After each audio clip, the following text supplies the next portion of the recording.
F1 TV vous propose une petite séance de pédagogie avant de reprendre la saison de Formule 1 avec Nicolas Carpentier, notre spécialiste technique, notre expert en règlement. Nicolas, entre autres, on va parler du règlement sportif, du règlement technique. Il y a les essais à Barcelone, évidemment, où les équipes vont un petit peu s'habituer, s'acclimater à cette nouvelle donne. Alors, qu'est-ce qui change sportivement d'abord ? Alors, ce n'est pas une année de grand changement, puisqu'on sait que le grand changement viendra en 2017, mais bon, on sait que la Formule 1 ne fait jamais rien simplement. Et donc, même si le règlement ne change pas, même si c'est la 3e année de cette réglementation, il y a quand même quelques points importants. Je pense que le premier, c'est celui qui concerne la motorisation, puisque la proportion du moteur que les motoristes sont libres de changer est la même que l'année passée. Donc concrètement, Honda, Renault, Ferrari, Mercedes vont pouvoir changer grosso modo 50% de leur moteur au cours de la saison. Les fameux jetons de développement, ils sont toujours d'actualité en 2016. En 2016, ils sont toujours là, il y en a 32, mais avec plus de liberté qu'avant, puisqu'avant, certains domaines du moteur, l'arbre à cam, les soupapes étaient figés. Et bien là, la FIA a dit non, vous pouvez changer ce que vous voulez, vraisemblablement pour permettre à Renault et Honda de rattraper leur retard. Il y a quand même une petite particularité qui a attiré mon attention, c'est que le règlement impose, outre le fameux débitmètre dont on a beaucoup parlé en 2014, des capteurs qui vont mesurer la température et la pression du carburant. Pourquoi ça ? Il faut se souvenir qu'après le Grand Prix d'Espagne, comme tu t'en souviens, Ferrari et Mercedes avaient été blanchis par la FIA qui les soupçonnait d'injecter du carburant sans doute à une pression un peu trop élevée. Alors, on n'a jamais rien prouvé, il n'y a pas eu de chute de performance, mais la FIA a été prudente et a préféré fermer la porte sur cette possibilité. On sait que les pétroliers, effectivement, chaque détail, et que les pétroliers participent un peu à cette course à la puissance sur ces nouveaux moteurs hybrides. Autre petit sujet qui va évoluer, en principe, sur les moteurs, c'est le bruit. Ah oui, alors ça, c'est une demande très, très impérieuse des fans. En fait, les voitures vont être équipées de 2 sorties d'échappement. Une qui va permettre l'évacuation des gaz de la turbine, ça c'est le pot d'échappement classique, et puis en plus de ça, 1 ou 2 sorties d'évacuation pour évacuer les gaz qui viennent de la soupape de décharge, dont la Westgate. Donc le but c'est d'amplifier le bruit, parce qu'en fait la soupape de décharge, quand elle était accolée au pot d'échappement classique, elle assourdissait le bruit de la turbine qui produit ce bruit si caractéristique des moteurs alimentaires. Tendance un peu à filtrer le son. Voilà. Donc, mauvaise nouvelle pour moi, je vais devoir remettre des boules qui est peut-être sur les circuits. On verra ce que ça donne à Barcelone. On était impatients de voir ça. Alors finalement, Nicolas, la vraie nouveauté pour 2016, ce sont les pneumatiques. Nous sommes cernés là, par les Pirelli, avec les teams qui avaient demandé une plus grande liberté pour pouvoir établir des stratégies différentes.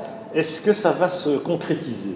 Alors, les teams voulaient une carte blanche quasiment pour pouvoir gérer les pneumatiques. Et en fait, Pirelli a mis en place un système assez compliqué qu'on va essayer de vous expliquer ici pour donner un peu de liberté aux écuries, un peu de liberté dans la stratégie. Le premier grand changement, c'est que Pirelli va proposer 5 mélanges différents, donc les 4 qu'on connaît, les durs, les médiums, les tendres et les super tendres. Il va ajouter les ultra tendres avec les flancs violets. Le deuxième changement qui est le plus important, c'est que Pirelli ne va plus proposer 2 types de gomme, mais 3 types de gomme par Grand Prix. Donc pour les 3 premières courses, on sait déjà que ce seront les médiums, les tendres et les super tendres. Ce qui ne change pas par contre, c'est que les pilotes vont chacun disposer de 13 trains de pneus. Alors c'est maintenant que ça devient un peu plus compliqué.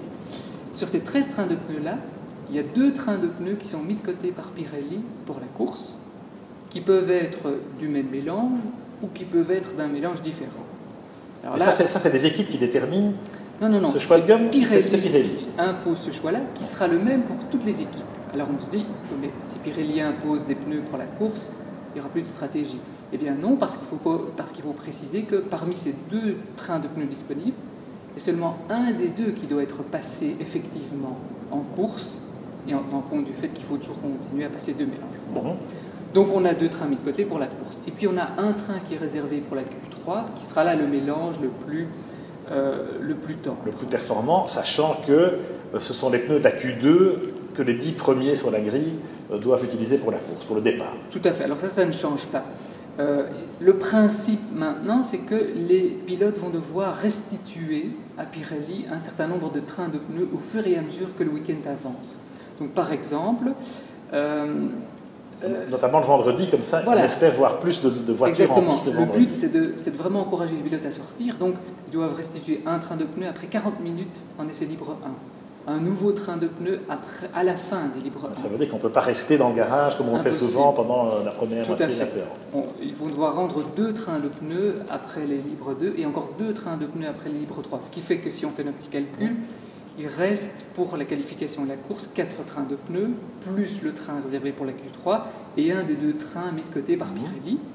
Et donc imaginons maintenant qu'on rentre en Q1, qu'on ait un top team, Ferrari, on passe des tendres pour la Q1, on passe des super tendres en Q2. Comme tu l'as dit, attention, ça ne change pas, mais ça va échapper à beaucoup. C'est le pneu avec lequel les écuries qualifiées dans le top 10 devront prendre le départ de la course. Puis on est en Q3. On a un top team, on utilise les pneus les plus tendres, les plus tendres que Pirelli mis de côté, peut-être même un deuxième train. Alors pour la course, là il y a 3 règles à suivre, tu l'as déjà dit. Pour le top 10, il faudra prendre le départ de la course chaussée des gommes de la Q2. Ensuite, il faudra passer un des 2 trains de pneus par Pirelli, j'espère que vous êtes toujours là. Et enfin, il ne faut pas oublier que la règle de passer au moins 2 gommes différentes reste. Alors on pourra peut-être avoir 3 gommes différentes. Et puis, petite précision, c'est que ces choix de gommes ne sont pas faits par équipe, mais sont faits par pilote.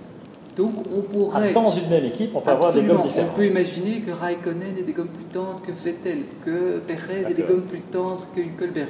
En tout cas sur le papier. Je crois qu'il faudra un petit peu de temps pour que les écuries se rodent. Mais en principe, ça devrait ouvrir l'éventail des stratégies. Avec notamment une 3e gomme.